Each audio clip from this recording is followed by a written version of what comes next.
Hey guys, welcome to Digit.in, and what I have with me is a television from Blaupunkt. Am I pronouncing that right?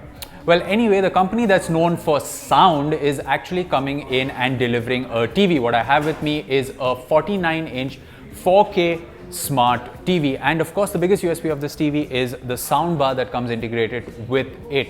Now this TV is actually running on Android. It's running on a custom version of Android 5.1 out of the box, and the UI is something similar that we have seen on other televisions from, let's say, Kodak and Thomson, but with a slight difference in the user interface, which I am actually going to show you. So it has this really nice style kind of layout where if you scroll, you will see the TV moments, you have the inputs, you have the various apps installed, settings, and of course once it connects to the Wi-Fi, which will in a second, you will see a variety of content from various online service providers as well.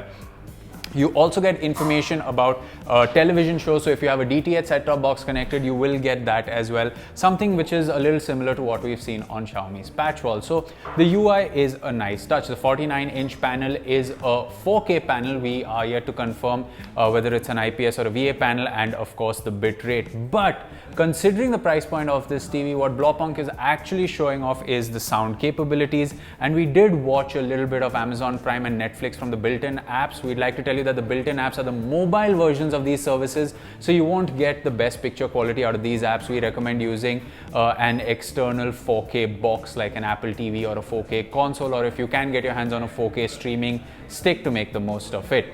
Now, coming to the sound quality, from what we heard with the limited time that we have spent with the device, it is really good. It packs in quite the punch, especially when you need to hear some details. There are a few moments when some of the vocals got a little muddled, but we're going to blame the built-in apps for that as of now, because we still have to hook up all our testing gear to this TV.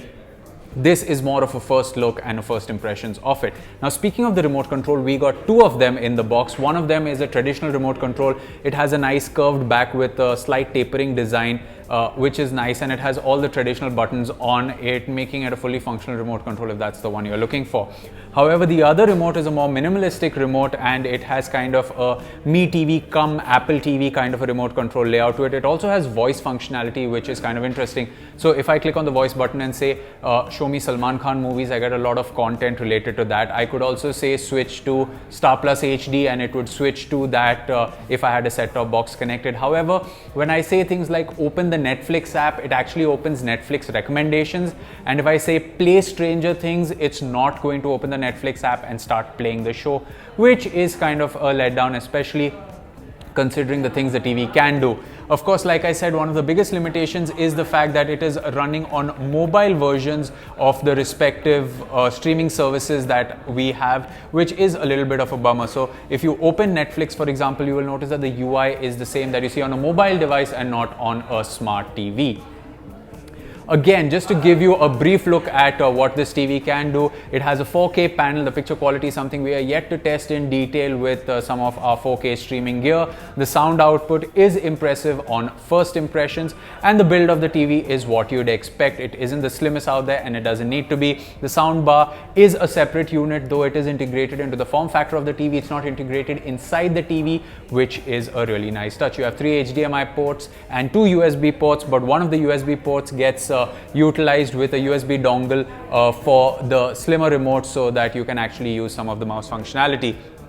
Like I was saying, a lot of these apps are, as you can see, the UI is the way you would see it on a smartphone or a tablet. So that is a bit of a bummer. We would really like to see TV manufacturers use Android TV as their operating system and TV versions of these apps. So there you have it, guys. That was a quick first look at Blaupunkt's 49-inch 4K TV, but stay tuned as we will get you an in-depth review of this TV really soon. And if you have any questions about the review, you can let us know in the comment section below. We will do our best to answer your questions in that review. And as always, if you like this, you can hit the like button. For more videos like this one, you can subscribe to our channel. We will catch you in another video. It's goodbye for now.